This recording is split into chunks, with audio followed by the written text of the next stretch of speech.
Now, whilst almost all economic sectors have been allowed to operate under strict SOPs amid the Movement Control Order, MCO 2.0, after receiving a go-ahead from the government last week. However, there are some industries which are still left in limbo, as they have yet to be allowed to reopen. This includes beauty salons and grooming services, which are grappling to sustain their businesses and livelihoods. Now, they are calling for the government to allow them to resume operations soon, as the industry is facing closures and layoffs this year.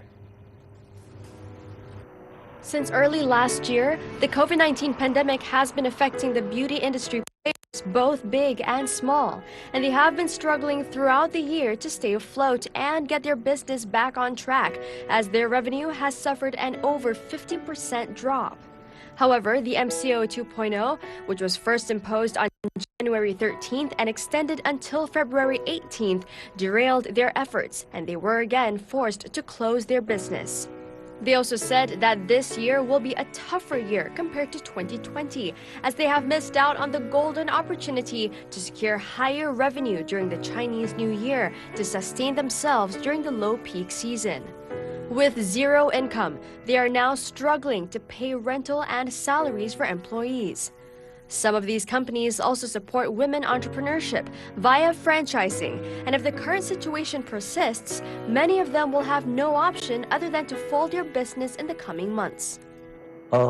We have about 70 plus franchisees and approximately 500 employees, including franchisor staff, all over Malaysia. While most of them salary structure is depending on commission scheme, and with the implementation of MCO2, sales revenue is totally zero, and many of them are struggling. I know many who has to dig into their savings during this tough period.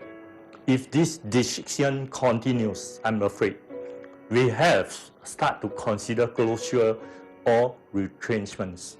Those in the industry also said they have prepared strict SOPs based on those used by dental services, one of the high-risk sectors allowed to operate, which also include regular sanitization of the premises to prevent the spread of COVID-19.